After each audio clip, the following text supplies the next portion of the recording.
Mungkin sebuah kata evolusi sudah tak asing lagi terdengar di telinga kita, entah itu dari pelajaran sekolah ataupun sepintas tahu melalui media sosial. Evolusi biasanya mengarah terhadap perubahan organisme secara bertahap dari generasi ke generasi, didorong oleh faktor seperti seleksi alam yang menghasilkan adaptasi dan keragaman kehidupan di bumi. Namun, yang lebih mengagetkan lagi bahwa dalam sebuah teori evolusi, semua makhluk hidup yang ada saat ini dulunya kemungkinan berasal dari nenek moyang yang sama. Teori ini biasanya disebut dengan common ancestor.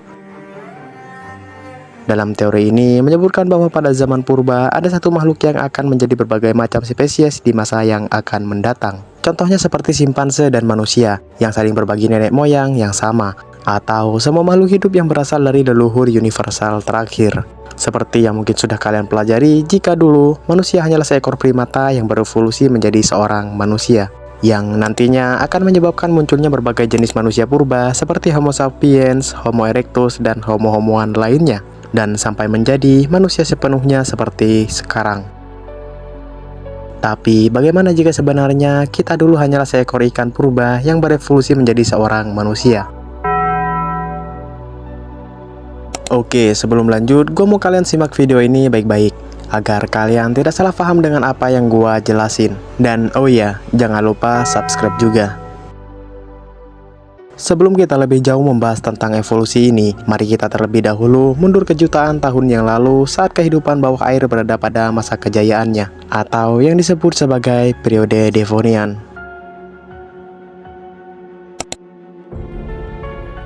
Ini adalah Tiktaalik, sebuah ikan purba yang memiliki peran penting terhadap rantai evolusi beberapa makhluk hidup di zaman sekarang. Tiktaalik hidup sekitar 375 juta tahun yang lalu, tepatnya pada periode Devonian. Tiktaalik merupakan fosil transisi penting yang menunjukkan evolusi dari ikan ke makhluk teropoda, seperti burung, mamalia, dan bahkan manusia. Hewan ini memiliki ciri-ciri seperti ikan, tetapi memiliki leher dan struktur mirip kaki pada siripnya. Sirip Tiktaalik berfungsi ganda sebagai sirip ikan untuk berenang di air dan sebagai struktur mirip tungkai untuk menyangga, mendayung, dan mendorong dirinya dari perairan dangkal, bahkan memungkinkan untuk berjalan. Ikan ini menjadi jembatan penting evolusi dari ikan ke hewan darat, atau yang disebut juga sebagai tetrapoda. Sirip Tiktaalik cukup jauh berbeda jika dibandingkan dengan ikan pada umumnya, yang biasanya halus tanpa adanya sebuah tulang. Namun Tiktaalik berbeda, siripnya memiliki tulang yang lebih kompleks dan dapat menahan beban, memungkinkan gerakan yang tidak biasa untuk ikan pada umumnya.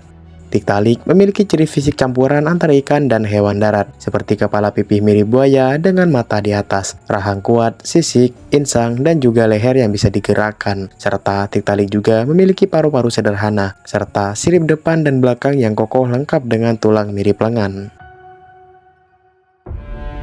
Ada banyak versi tentang asal-usul manusia, dari kacamata sains, agama, atau kepercayaan, yang seringkali tak bersesuaian satu sama lain, karena memiliki alur kisah yang berbeda. Namun salah satu versi yang pernah dipublikasikan oleh jurnal Proceedings of the National Academy of Science tahun 2010 lalu menyebut bahwa manusia harus berterima kasih kepada nenek moyangnya, yaitu Tiktaalik, yang membuka jalan evolusi manusia.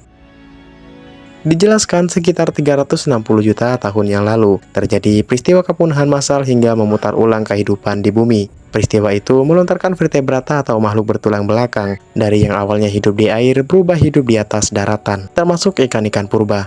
Spesies yang beruntung selamat dari tahapan ini akan menjadi pioner menuju tahapan evolusi vertebrata modern, seperti yang kita kenal sekarang. Lalu, kenapa Tiktaalik bisa disebut sebagai kerabat jauh dalam perkembangan evolusi manusia? Emangnya apa hubungannya?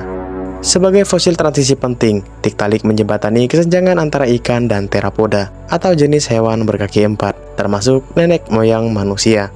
Serta ikan-ikan ini juga memiliki banyak kesamaan dengan makhluk hidup yang ada di daratan saat ini, seperti leher, bahu, tulang lengan, dan juga kaki, yang menjadikannya sepupu dekat atau kerabat langsung dari nenek moyang manusia sebenarnya. Tapi Tiktaalik bukanlah nenek moyang langsung dari seorang manusia, tetapi hanya saja ikan ini adalah awal kehidupan berpindah dari laut ke daratan dan membentuk dasar bagi evolusi vertebrata darat termasuk manusia.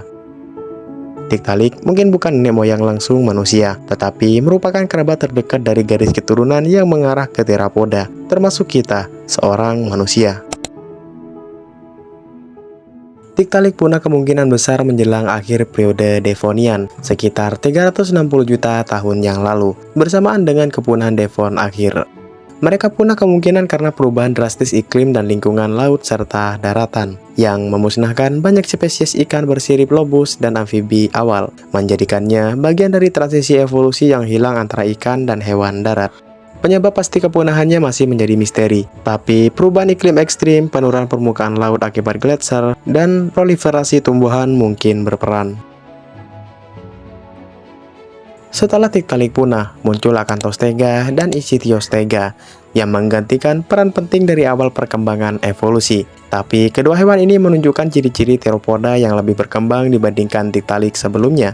Akanthostega yang berasal dari periode setelah Tiktaalik menunjukkan perkembangan anggota tubuh yang lebih jelas, meskipun kemungkinan besar masih sangat bergantung pada air.